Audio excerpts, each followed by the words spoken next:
abençoe, ó Deus, a cada um que aqui contribuíram ricamente, ó Deus. Muito obrigado. Em nome de Jesus que oramos e agradecemos. Amém. Amém. Os irmãos podem se assentar? Quero estar chamando aqui à frente o pastor Marcos, que irá nos trazer a mensagem aqui desta noite.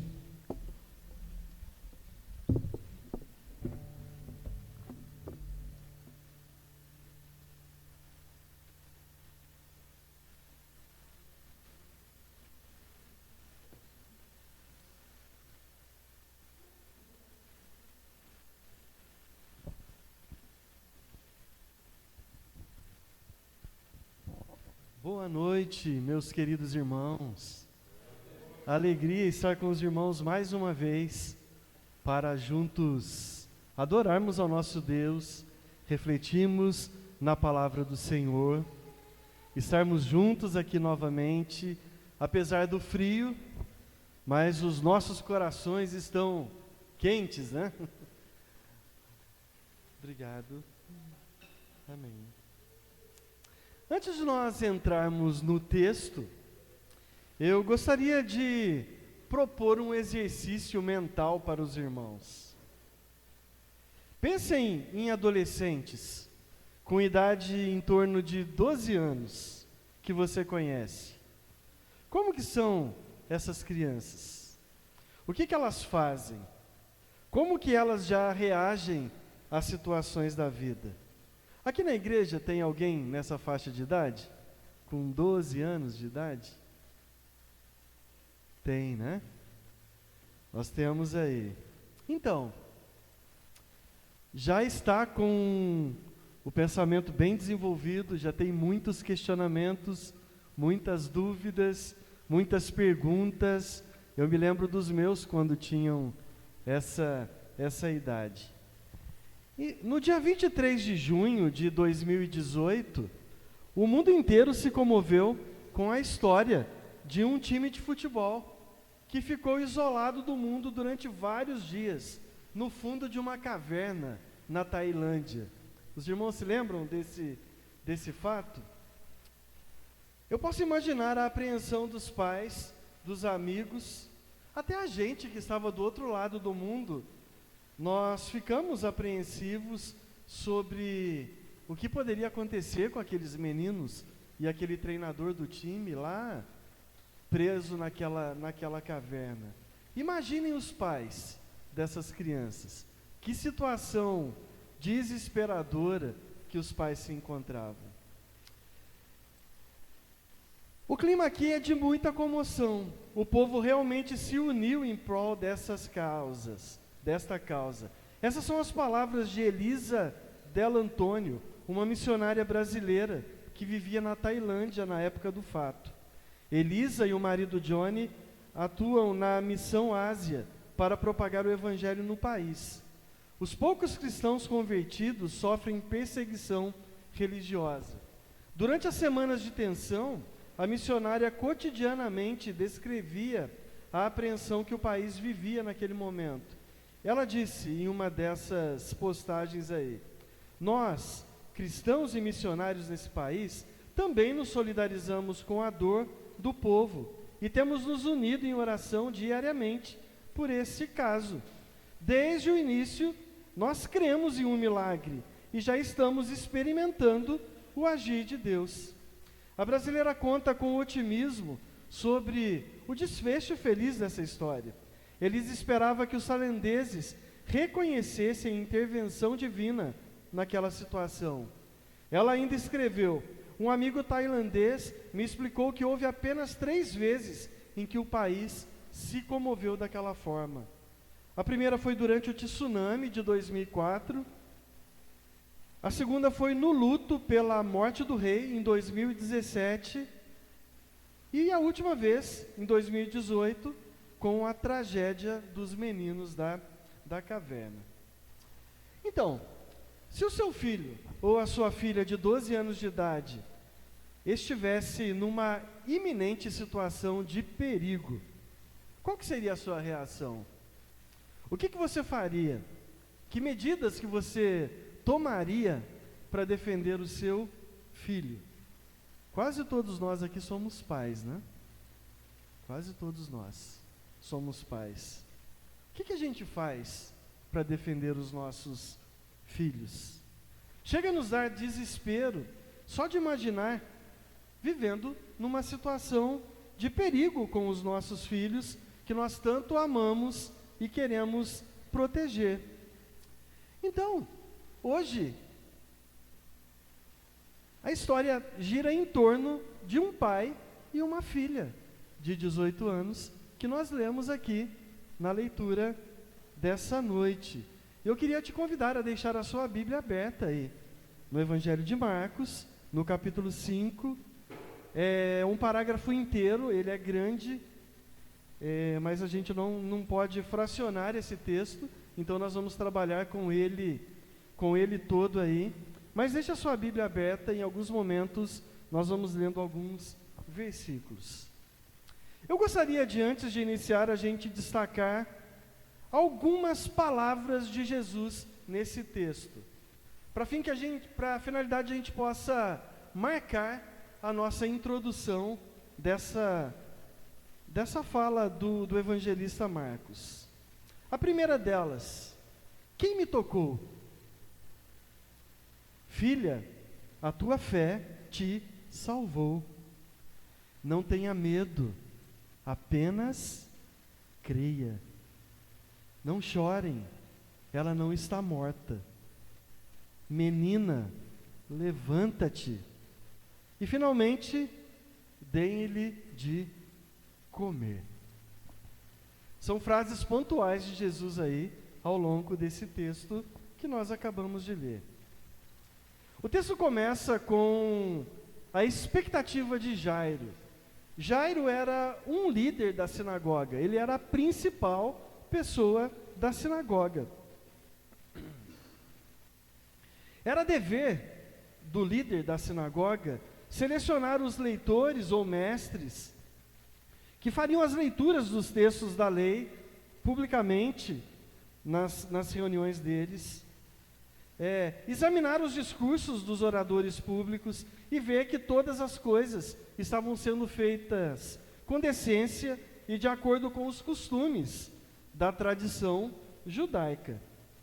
Nós poderíamos imaginar que Jairo era um homem zeloso. Por ele ser o principal da sinagoga, ele era um homem muito piedoso e muito fiel àquilo que ele acreditava. E ele era um homem da alta sociedade judaica no tempo de Jesus, favorecido financeiramente, possuidor de muitos bens materiais. Eu suponho que ele tivesse muitos rebanhos de animais, muitas terras, muitos empregados à sua disposição, alguém com muita riqueza e poder ali no cenário que Jesus estava enfrentando naquela ocasião. Então faça outro esforço de imaginação e veja Jairo na sua casa, com a única filha que tinha, de 12 anos de idade, os mesmos 12 anos dos meninos da caverna, os mesmos 12 anos das crianças que nós temos aqui na igreja. Imagina a situação daquele pai, com toda a sua influência, com todo o seu poder, com todo o seu dinheiro, com todos os recursos que ele tinha, e a filha estava adoecendo e estava quase morta. Imagina o coração daquele pai. Com certeza Jairo tinha muitos planos para a vida da sua filha. A menina iria se formar, se casar, gerar filhos, continuar a descendência da família. Quem sabe Jairo sonhava com o casamento daquela menina. E provavelmente seria uma grande festa. Até porque os judeus gostavam e gostam muito de festas, né? Naquele tempo, as celebrações de casamento chegavam a durar semanas de festas, né? E Jairo sonhava muitas coisas para a filha, como nós sonhamos para os nossos filhos hoje.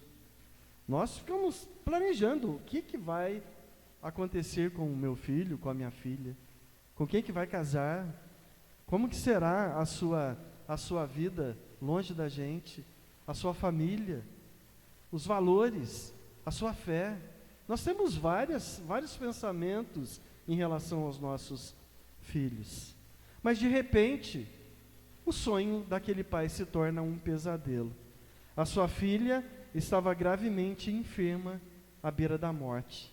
Então Jairo não quer acreditar, mas precisava tomar uma atitude em relação àquela situação, porque a doença da menina era considerada incurável.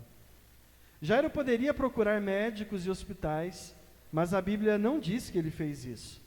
Talvez porque já soubesse que não tinha mais recurso. E Jairo descobre, atônito, que sua montanha de dinheiro, suas forças, são incapazes de comprar a saúde da sua filha. Que situação aquele pai estava enfrentando? Porém, o texto diz que Jairo não desistiu. Ele tinha ouvido falar de um homem que estava realizando milagres no meio do povo, que andava por ali fazendo bem, curando e libertando os oprimidos, e ele vai procurar por Jesus. E olha o pedido que ele faz para o Senhor no verso 23. E rogava-lhe muito, dizendo: minha filha está à morte, rogo-te que venhas e lhe imponhas as mãos para que sare e viva. O que Jairo queria que Jesus fizesse? Queria que acompanhasse a ele até a sua casa e colocasse as mãos sobre a menina, tocasse na menina, para que a menina fosse curada. Quando ele sai de sua casa, a menina estava muito doente, mas ainda não tinha morrido, mas estava passando muito mal. Jairo leva algum tempo para chegar onde Jesus se encontrava, para contar o seu drama a ele. Mas nós lemos a grande parte do capítulo 5 de Marcos, e a gente vê que Jesus estava envolvido no seu ministério. Ele tinha acabado de atravessar o mar da Galileia, o lago de Genezaré, na terra dos Gadarenos, quando ele se depara com um homem que vivia entre os sepulcros, endemoniado, possesso por uma legião de demônios. O texto diz que nem cadeias podiam detê-lo. Ele não dormia, dia e noite andava no meio dos túmulos, dos sepulcros, e saía pelos montes gritando e se ferindo com pedras. Jesus expulsa os demônios daquele homem, aquele homem é liberto, e os demônios pedem a permissão de Jesus para entrarem nos porcos que estavam sendo apacentados ali na beira do lago de Genezaré. Os pastores de porcos, né? Estranho esse termo, né? Pastor de porco, né?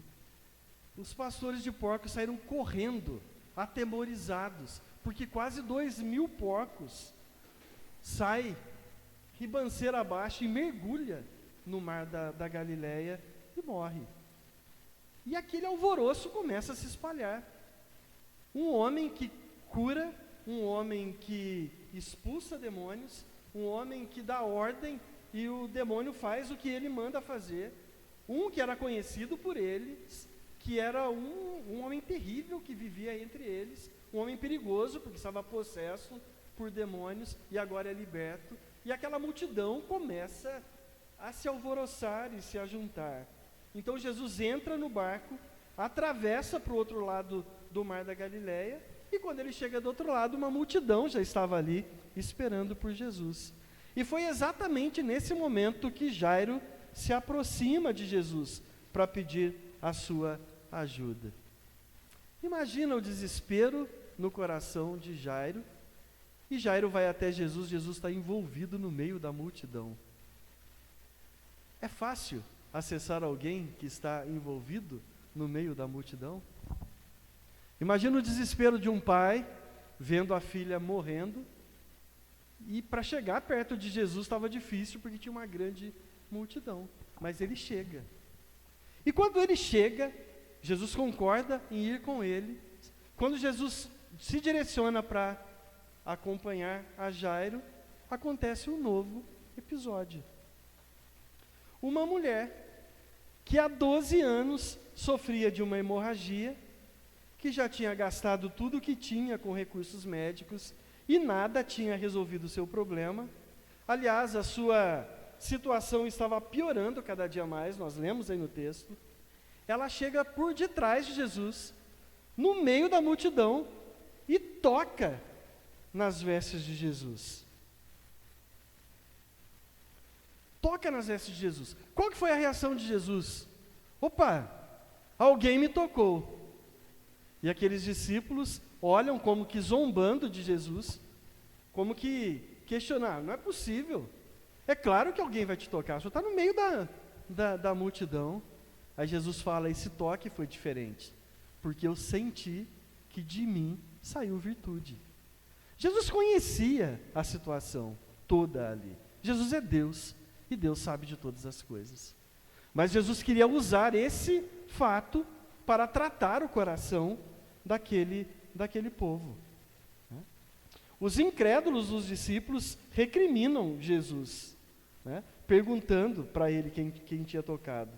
E a mulher, conforme diz o texto, temendo e tremendo, ela estava com medo. Por que ela estava com medo? Porque ela tinha acabado de cometer um ato criminoso. A lei de Moisés proibia que uma mulher que tivesse no período do seu ciclo menstrual, que se aproximasse de outras pessoas, porque onde ela tocasse, era considerado impuro. Imagina agora uma mulher que há 12 anos estava enfrentando uma hemorragia que não se resolvia. Tudo que ela tocasse era considerado impuro. Ela estava no meio da multidão, para chegar até Jesus, ela tocou em um monte de gente. Por onde ela passava, ela deixava as pessoas impuras. Ela toca em Jesus. E o ato de alguém impuro tocar numa pessoa que é pura, ele vai transformar o que é puro em impuro. Existem todos os fatos do cerimonial dali do Antigo Testamento que a pessoa deveria fazer para que ela se purificasse quando ela era contaminada por alguém impuro. Olha que interessante, Jesus não condena a mulher, Jesus não condena os discípulos, Jesus não evoca a lei defendida pelos religiosos, Jesus não diz para a mulher que o toque dela havia lhe curado, mas Jesus olha para a mulher e fala uma única frase: a tua fé te salvou. Eu me lembro da minha infância e da adolescência, em que explodiu as pregações de alguns norte-americanos na televisão do Brasil. Os irmãos que têm um pouco mais de idade aí, assim como eu, não tanto quanto o Renato, assim, né, mas deve lembrar, né? Deve lembrar daqueles programas de televisão em que os norte-americanos pediam, né, para colocar um copo de água em cima da televisão, né? As televisões cabiam um copo de água, né? Essas de hoje não tem jeito, né?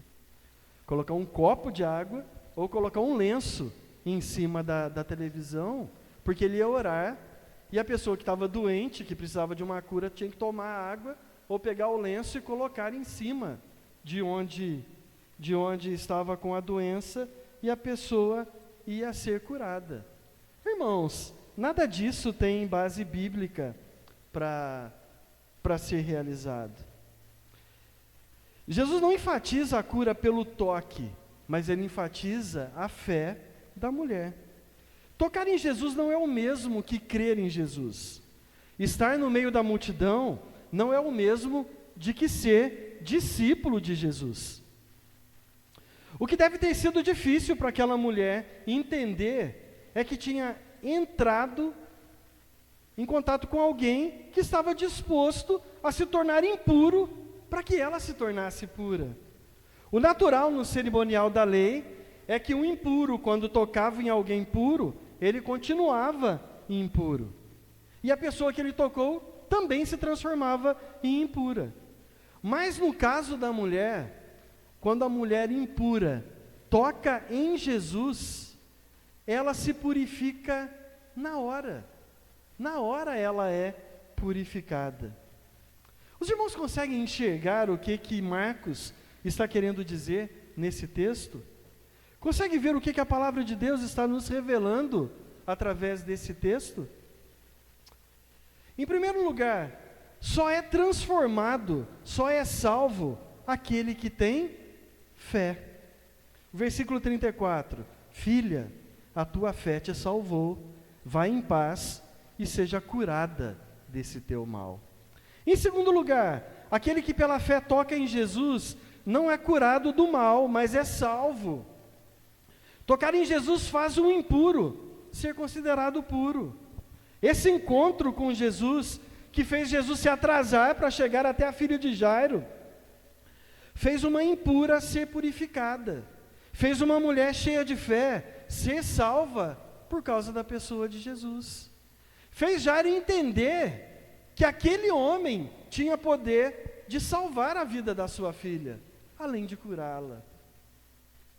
Aquele fato com aquela mulher faz a gente pensar hoje que Jesus é Deus e que só por causa de Jesus nós podemos ter salvação e vida eterna. Só no encontro pessoal e verdadeiro com Jesus nós somos capazes de nos encontrarmos com Deus e vivermos eternamente com Ele. Esse é o poder do Evangelho.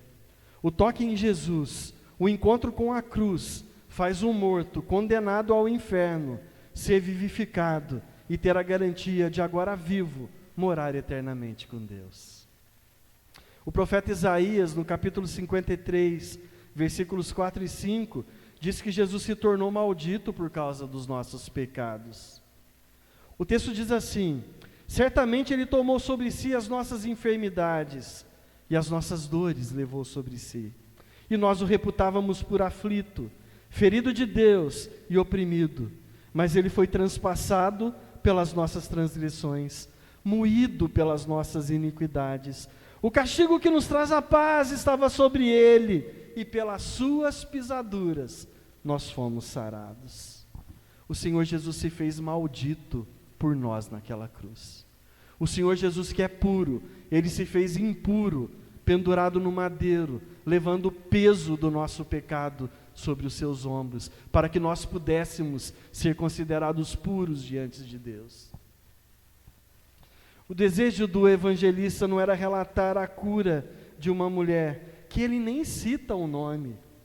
A palavra de Deus quer nos mostrar que aquele que se fez maldito por nós no madeiro, está presente e pode nos salvar do inferno e da morte. Então, depois dessa interrupção, o autor volta para a história de Jairo e a sua filha. Imagina Jairo, que angústia, demorou para chegar em Jesus. Quando chega, aparece uma doida no meio do povo, fazendo barulho. O desespero no coração dele só aumentando, e Jesus cura aquela mulher, e quando eles saem para ir para a casa de Jairo, chega os amigos de Jairo. Jairo, já era, não precisa mais incomodar o mestre, porque a sua filha já morreu. Os sonhos de Jairo desabaram. A Bíblia não mostra a reação de Jairo, mas eu imagino como que aquele homem deve ter se sentido. Uma mistura de raiva com tristeza, uma mistura de impotência com angústia. Todos os sonhos tinham chegado ao fim.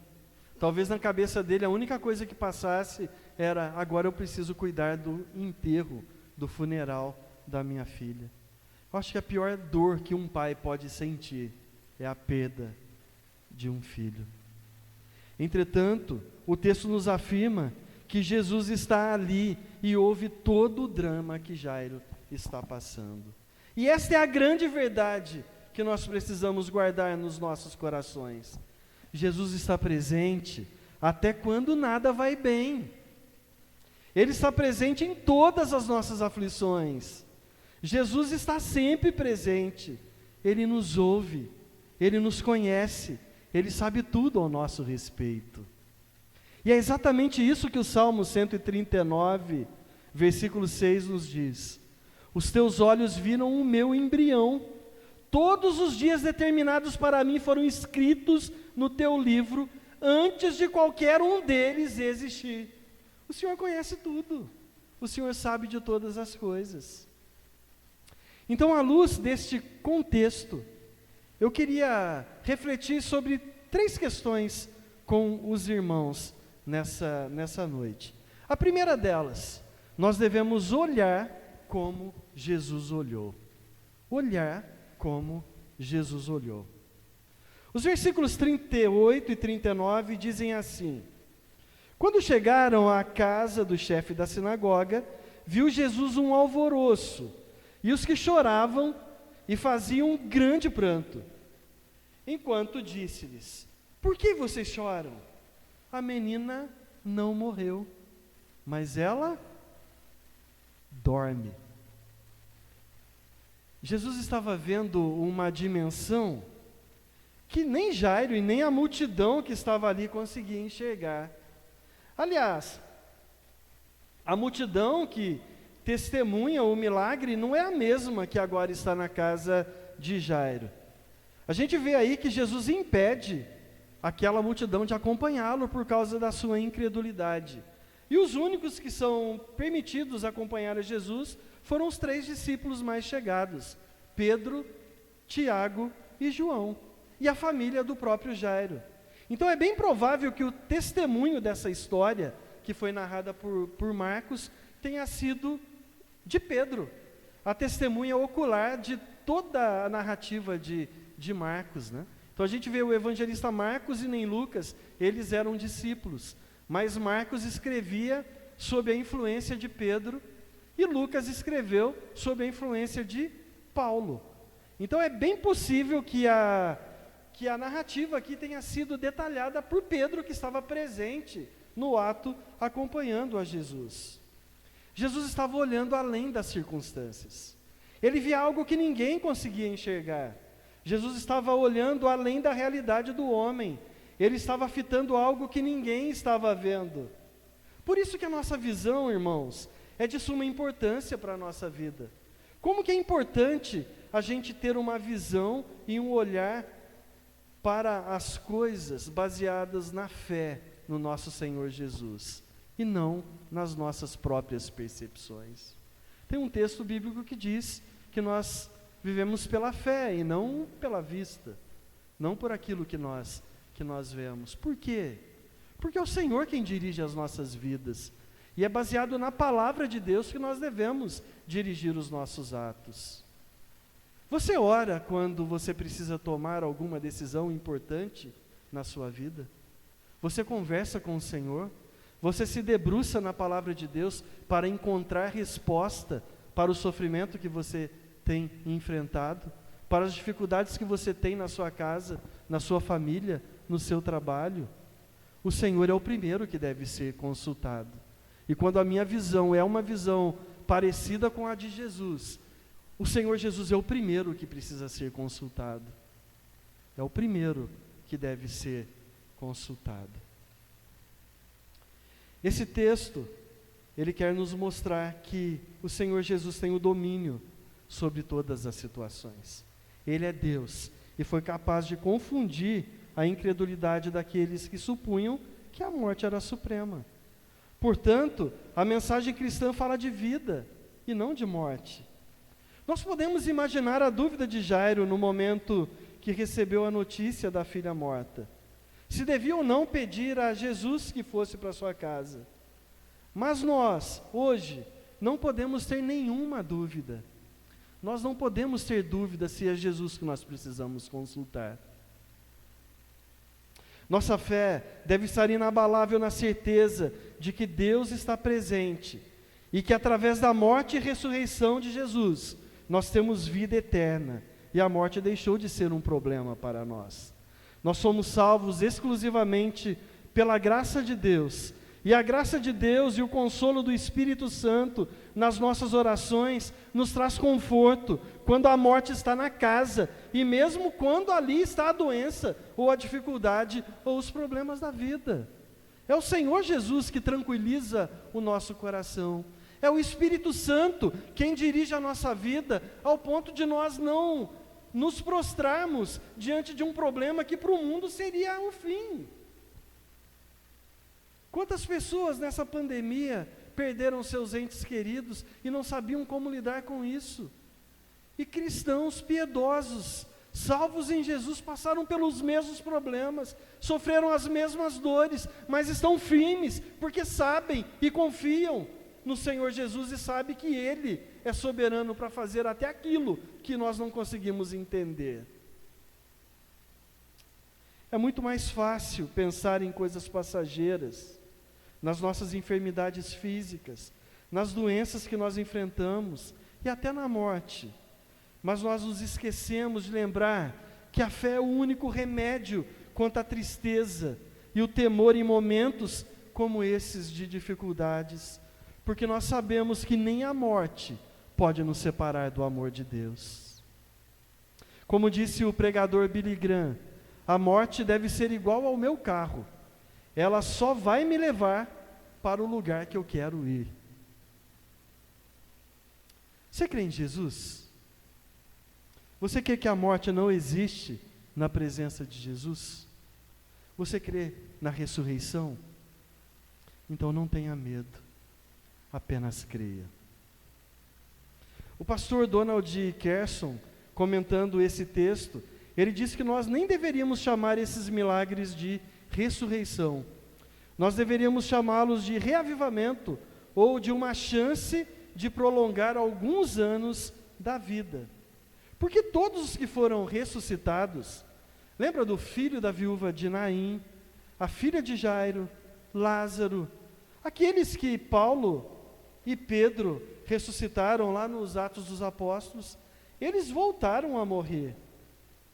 Mas agora quem inaugura a ressurreição para a vida é o próprio Senhor Jesus. Ele é o primeiro que volta dos mortos no terceiro dia, com um corpo glorificado, transformado, com um corpo que jamais será corrompido pela morte nem pelo pecado.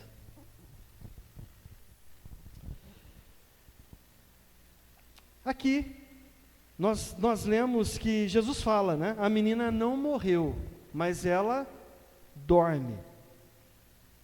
Existem algumas seitas e heresias que pregam o sono da alma, que quando a pessoa morre, ela dorme, ela fica um tempo dormindo, esperando a chegada do dia do juízo, para ela acordar e ser julgada e ir para a salvação ou para a condenação. A Bíblia não fala de sono da alma. Nós temos apenas duas alternativas. A hora que eu morrer aqui nessa terra, o meu corpo vai morrer. Esse termo, ela dorme, Jesus estava se referindo ao corpo físico da menina.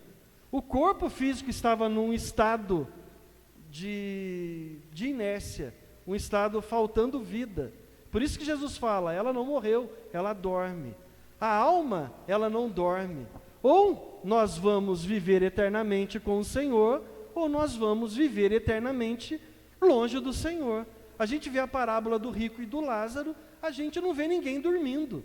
A gente vê vida acontecendo, sofrimento acontecendo, tribulação acontecendo, e a gente vê alegria e gozo de Lázaro aos pés de Jesus, adorando o Senhor.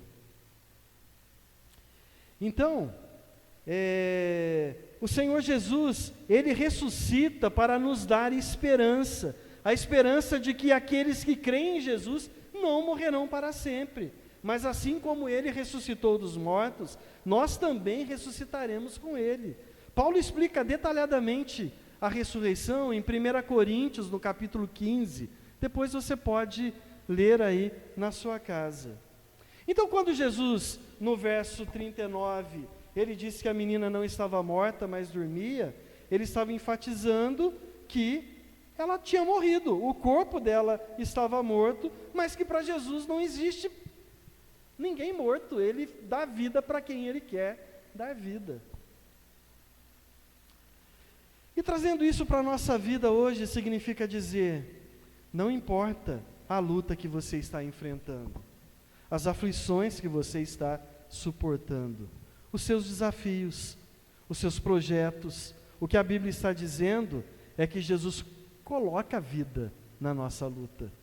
Ele é capaz de colocar vida na sua aflição, vida nos seus desafios, vida nos seus projetos, vida na sua vida.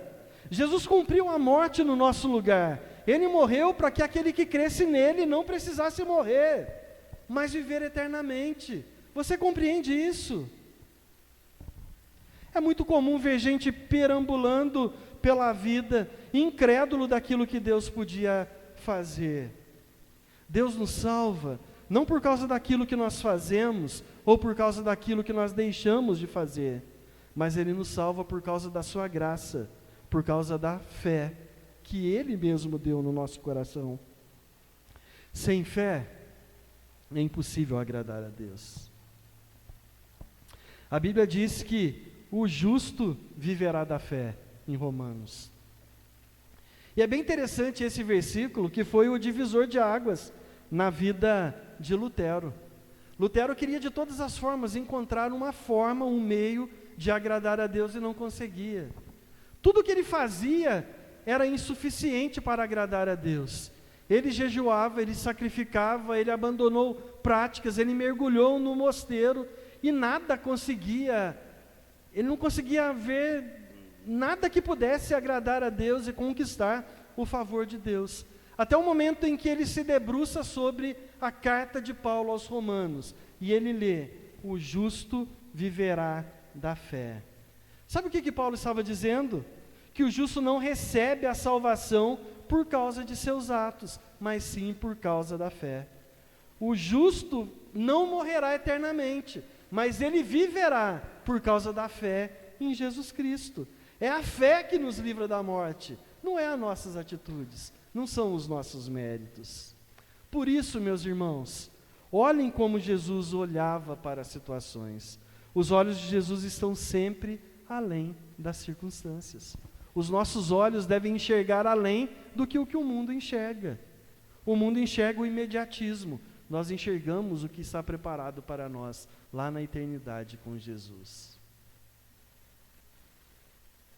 O segundo ponto aqui, a segunda sugestão, nós devemos falar como Jesus falou. O verso 36 diz assim: ouvindo isso, Jesus disse a Jairo: não tenhas medo, apenas creia. Alguém já disse com muita sabedoria que a morte de um ente querido nos põe de joelhos, porque ali, de joelhos, nós achamos forças para nos levantar novamente. E ao nos levantarmos, nós aprendemos a lição de fé e o verdadeiro triunfo que está no Senhor Jesus. Jesus abre a boca e diz uma palavra de vida. Ele reduz a morte a um simples sonho. Para que tanto desespero? Ela não morreu. Só o corpo dela está morto aí, mas ela está viva. A menina não estava morta, era assim que Jesus enxergava. O versículo 40 diz que ao ouvir isso as pessoas riram de Jesus. Como é que pode dizer que a menina está apenas dormindo? Será que ele não vê que a menina está gelada, inerte, sem vida? Será que ele não percebe que a menina morreu? Será que ele é tão insensível assim? Será que além de ter enrolado tanto com aquela mulher impura, ficado impuro porque deixou a mulher tocar nele, será que ele não podia parar de dar ouvido para aquela multidão e atender ao pedido de um homem tão importante como Jairo, o chefe da sinagoga? Mas Jesus não dá a mínima atenção para o que aquele povo estava dizendo, porque os seus olhos estavam vendo a glória de Deus e não as frustrações da vida que um homem mortal só consegue enxergar.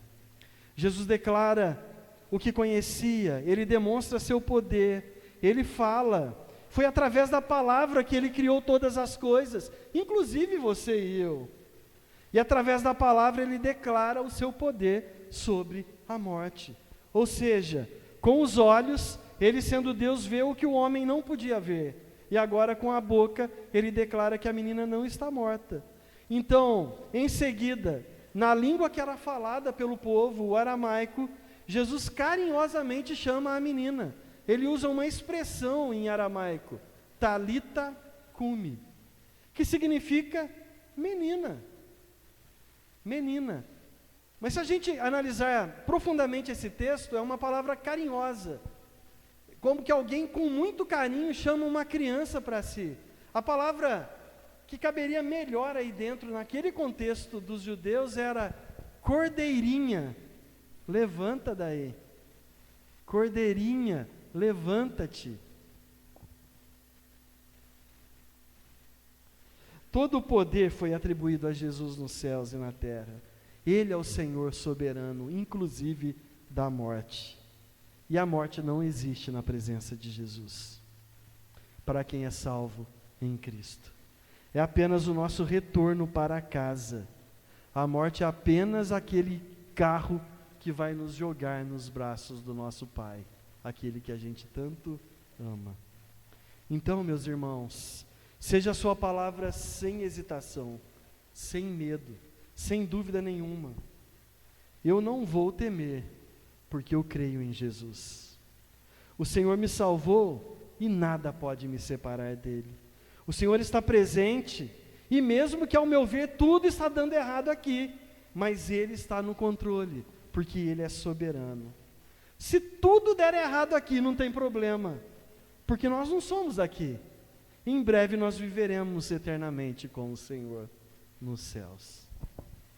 Até porque eu vejo muitos crentes hoje desanimados, que as suas palavras são apenas palavras de desânimo, de tristeza.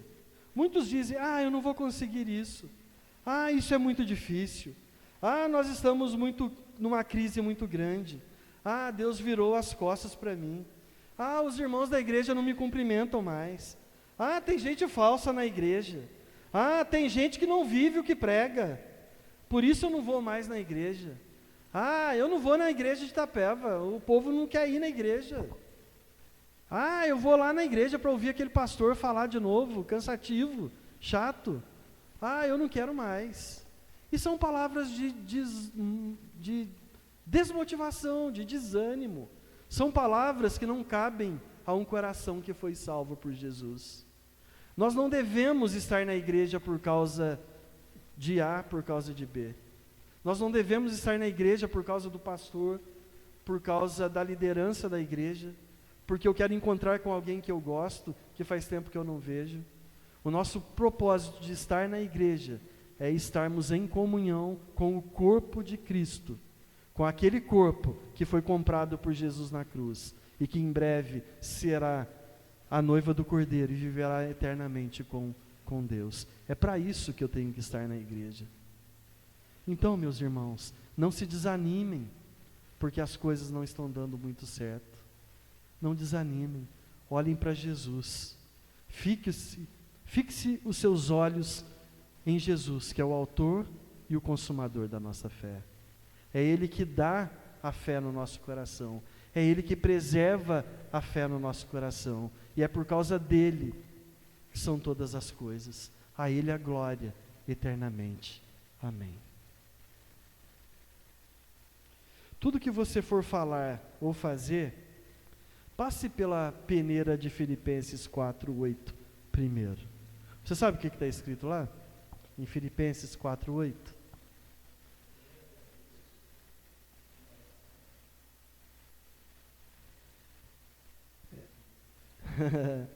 Tudo que é verdadeiro, tudo que é honesto, tudo que é justo, tudo que é puro, tudo que é amável, tudo que é de boa fama, se há alguma virtude e se há algum louvor nisso pensai.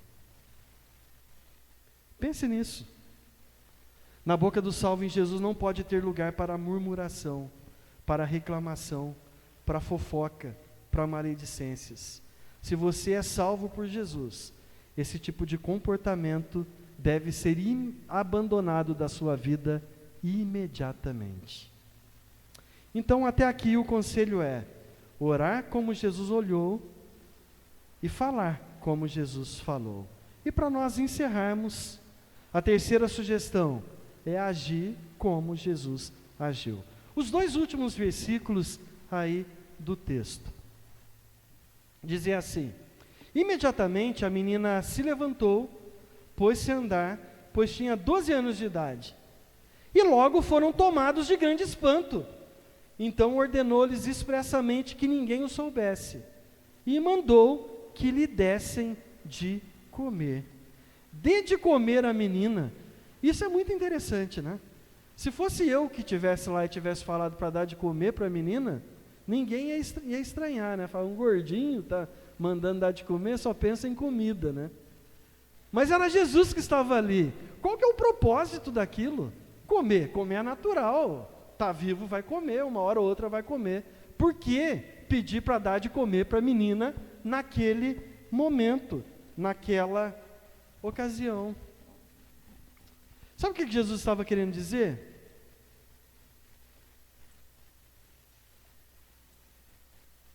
Jesus estava novamente percebendo coisas que ninguém conseguia ver. Sempre que nós passamos por situações difíceis e vemos Deus fazer um milagre, nós temos a tendência humana de parar naquela situação e ficar imaginando.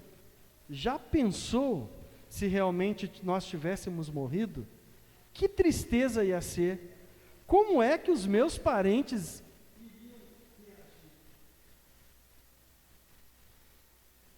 A gente não tem essa tendência de quando tudo quase deu errado, mas deu tudo certo, mas poderia ter dado errado, a gente fala, ai, se tivesse dado errado, e agora? O que estaria acontecendo comigo?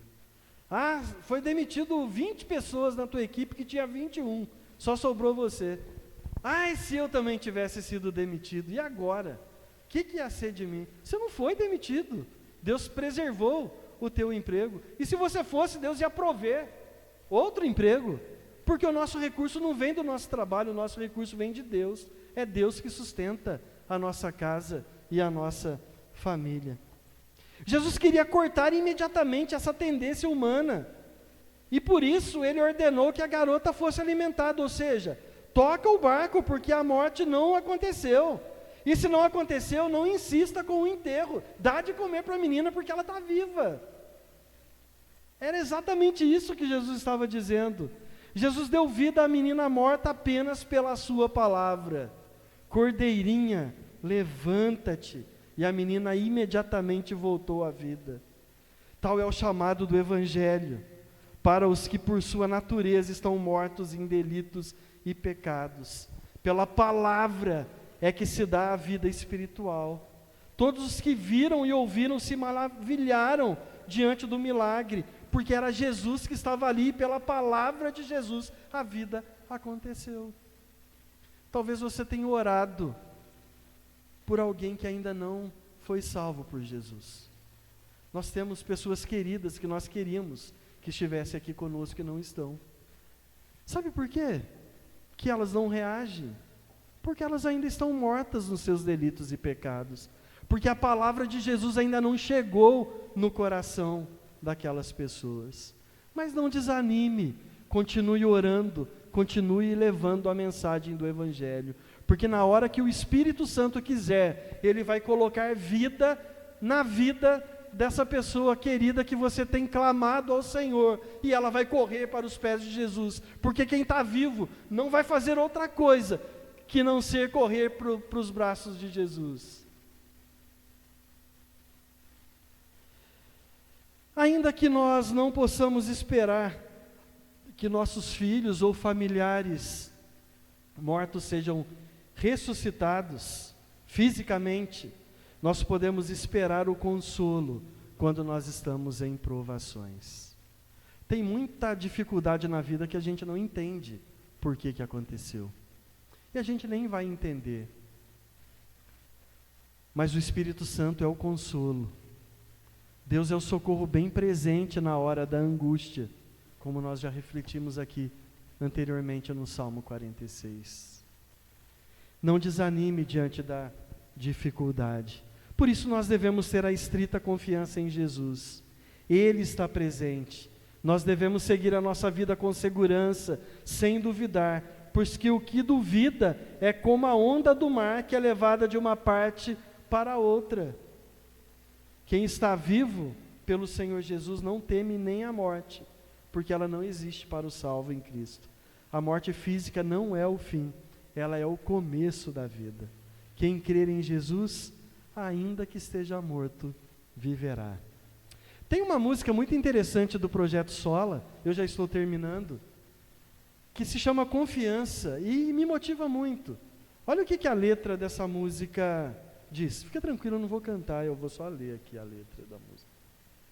Pai, Deus poderoso tem compaixão de mim, preciso da tua graça abundante aqui. Quebra o meu coração e salva-me de mim. Faz-me bem-aventurado em ti. Pai, Deus de justiça, misericórdia e amor, eu confesso que me afastei, que me esqueci de ti. Eu não sou mais do que os outros, me ensina a ver quem sou. Faz-me doar ao invés de possuir. Esvazia o meu ego, enche-me de ti. Ajuda-me a confiar, mesmo quando a confiança me faltar. Ajuda-me a enxergar, mesmo quando o meu olhar falhar. Então esqueça essas frases motivacionais ditas por aí. Declare bênção, sua palavra tem poder. Se você falar coisas boas, as coisas boas vão acontecer. Declare isso.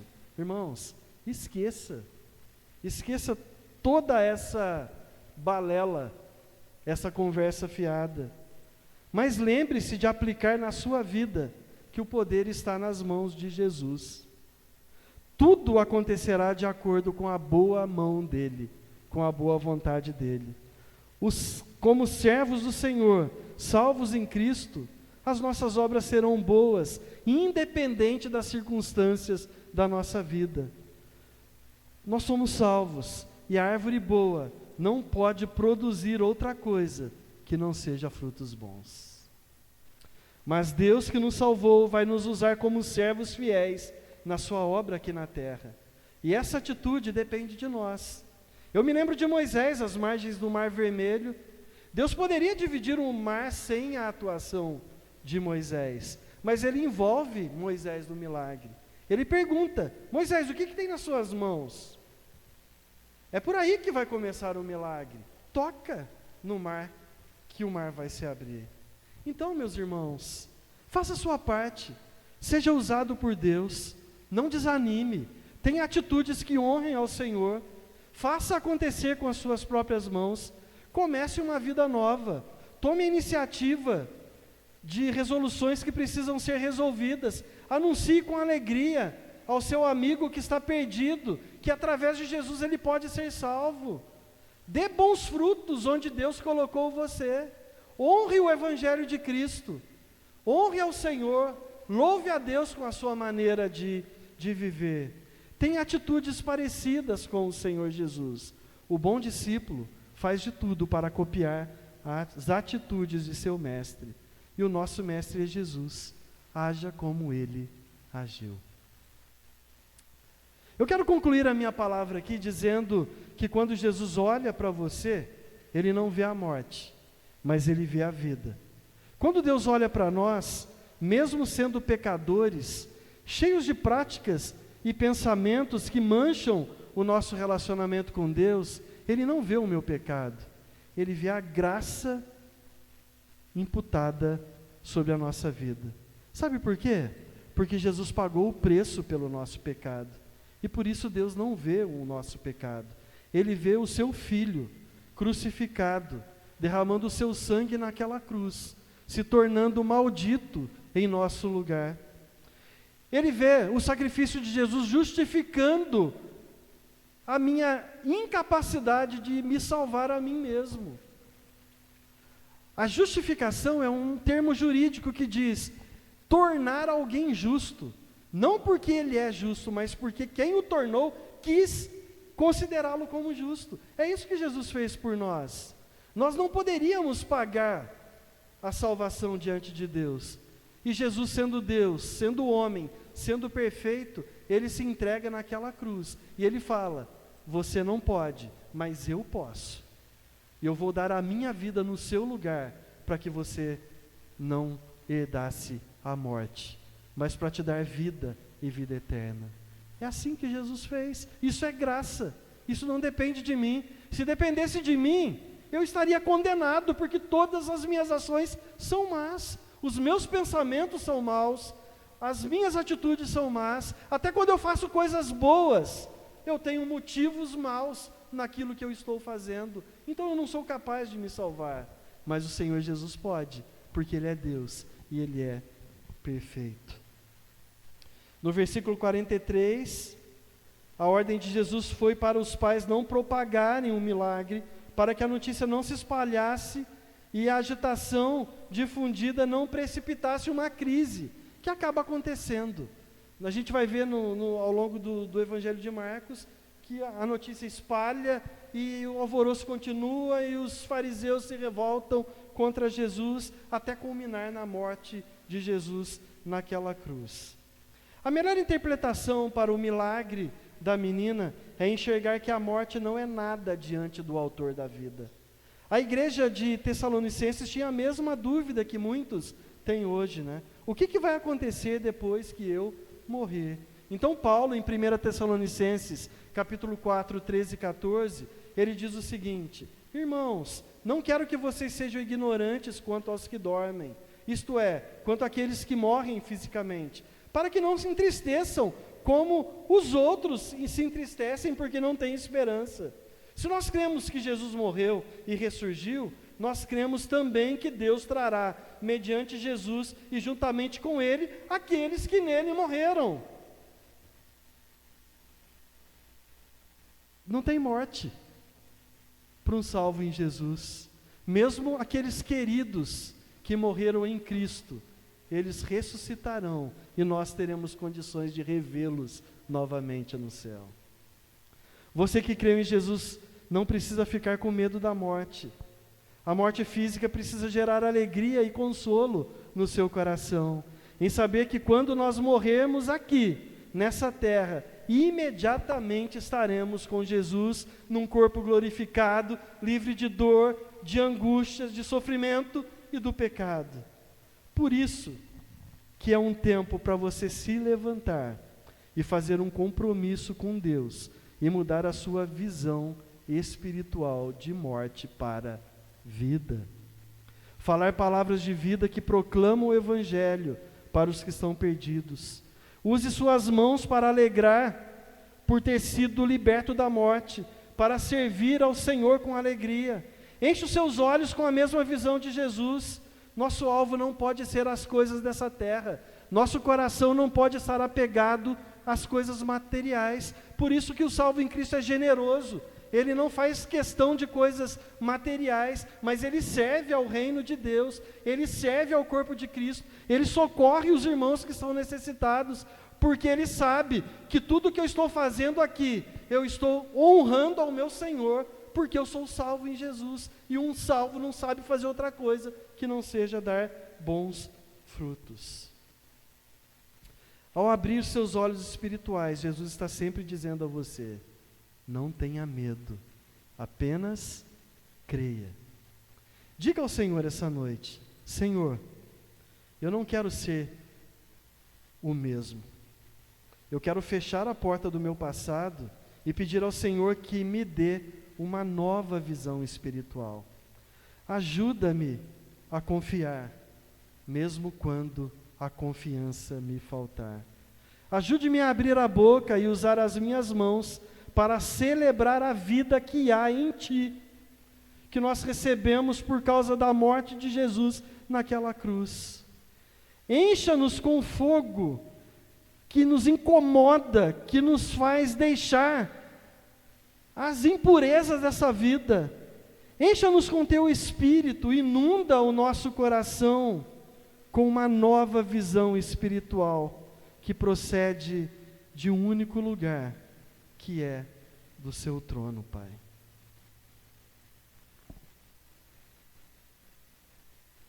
Ajuda-me a confiar em Ti. Essa deve ser a nossa oração. Vamos orar mais uma vez? Senhor, obrigado pela Tua palavra.